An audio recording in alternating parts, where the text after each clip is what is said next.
is lesson 7.7. In this lesson, we're going to continue talking about factoring. So in this lesson specifically, we're going to talk about the big idea of the difference of two squares pattern. So if we notice that we have a perfect square here, so a squared minus a perfect square, b squared, that's going to separate into two binomials, one being a plus b and one being a minus b.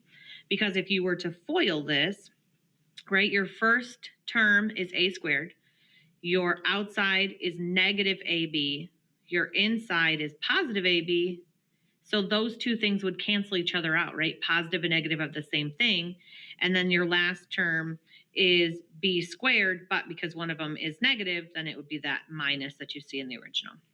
So we're going to take that idea and we're going to factor these two problems here. So for example, 1a,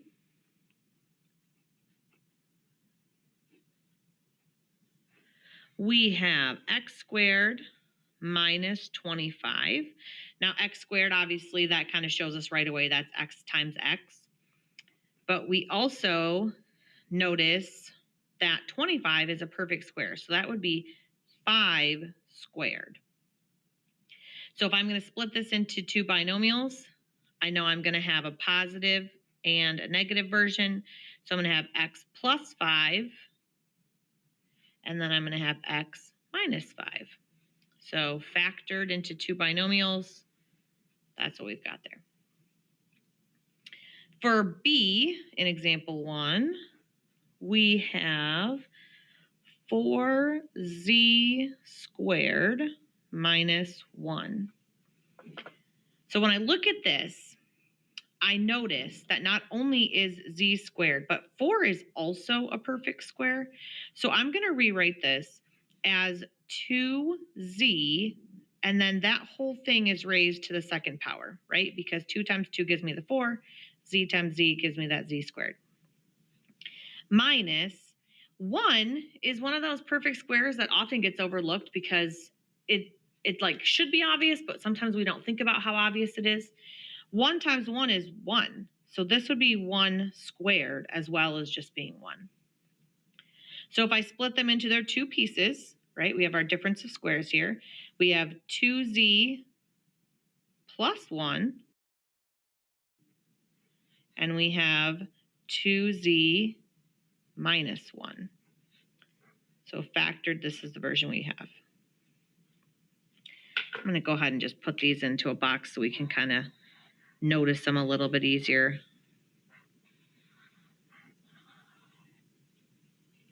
There we go. So we're going to use this same idea of recognizing these special patterns of these squares to help us evaluate the following expression here. So we have 54 squared minus 48 squared. So example 2, 54 squared means 54 times 54. So we've got 54 in our first binomial, and we have 54 in our second binomial. And then since it is minus 48 squared, I know I'm going to have a difference of squares, so plus there, minus here. And again, they told us 48 squared, so we know it's 48 times 48.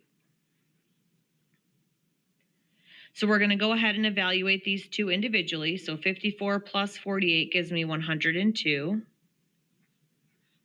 And 54 minus 48 gives me 6.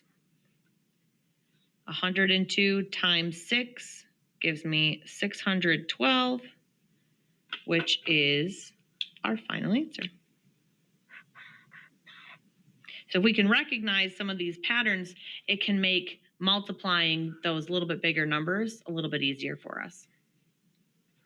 All right, so example 3.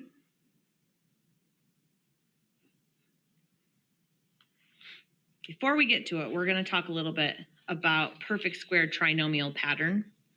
So if I have this, I've got a squared plus 2 ab's, and then I have plus b squared. I could separate that into the squared a plus b. So a plus b to the power of 2.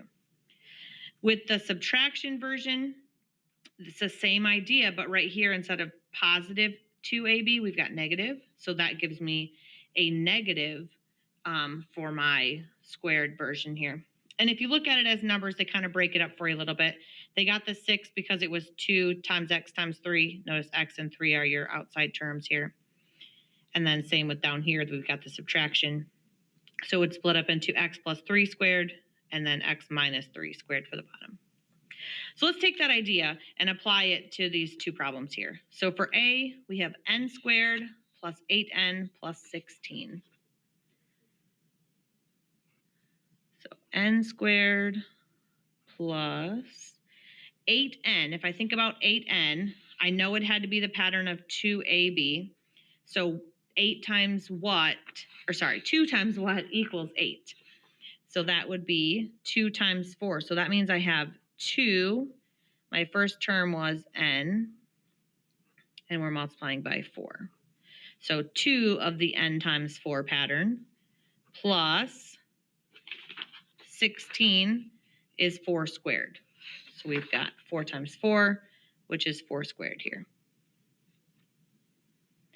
So now I can split this into my two versions. I notice that it's all addition. So I'm going to have n plus 4 in my first binomial, and I'm going to have n plus 4 in my second binomial.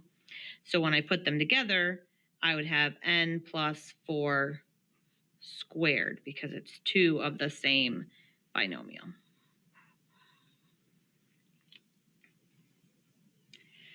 For B,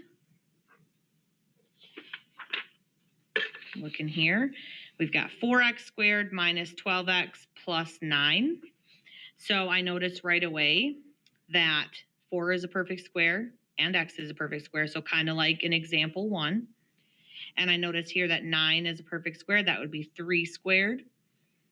So my first term was 2x to the power of 2. And then we had minus, right, because this one's a subtraction. Our outside terms there were 2x, and then we had our plus 3 squared here. So I'm going to write those two down. And so the middle term is 2 of the 2x times the 3. So 2 times the 2x times the 3. Those are those outside terms. So if I'm going to write this as my binomials, I would have 2x, because it's subtraction, we're going to have minus 3, and we're raising this to the power of 2. So really knowing those multiplication facts, be able to quickly recall is definitely going to make this a little bit faster for us as we're going through. All right, so now we're going to use this idea. For example 4, we're going to solve this equation here. So for example 4, we started with x squared plus 2/3 x plus 1/9 equals 0. Now I know what you're thinking right away. Ew, fractions. The nice thing is we can get rid of them. So if I look at this, the two fractions that I'm working with have a 3 and a 9 for the denominators. If I find their greatest common denominator, I can multiply the entire equation by that and eliminate my fractions and make it a little bit cleaner as I try to go through. So if I look at it, 3 and 9, the greatest common factor for 3 and 9 is 9. So I'm going to multiply the entire equation. Every piece gets multiplied by this 9, including the 0, because sometimes it's not 0 and it could change it. So multiplying everything.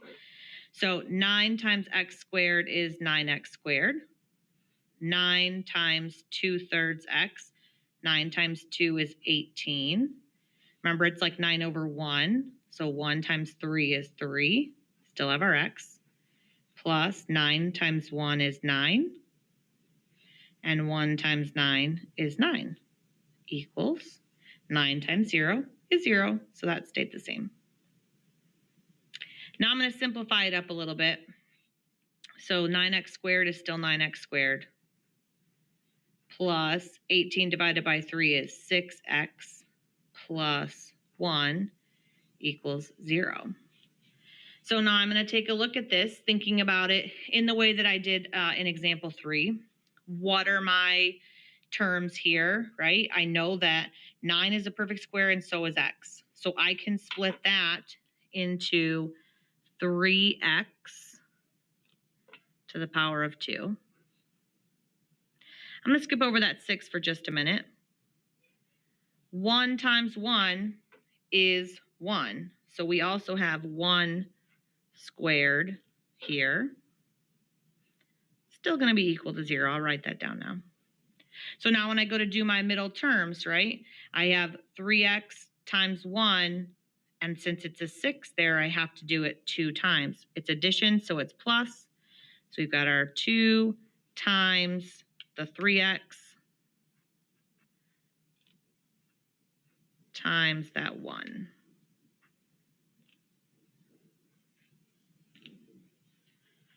All right, so knowing what we have here, I can break this into my squared binomial. So that gives me 3x plus 1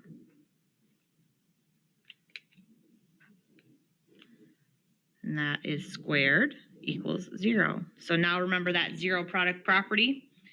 I can split it, right, into the two things. But since it's squared, I know that both of them are the exact same thing. So I'm going to take 3x plus 1 equals 0, and I'm going to solve it for x.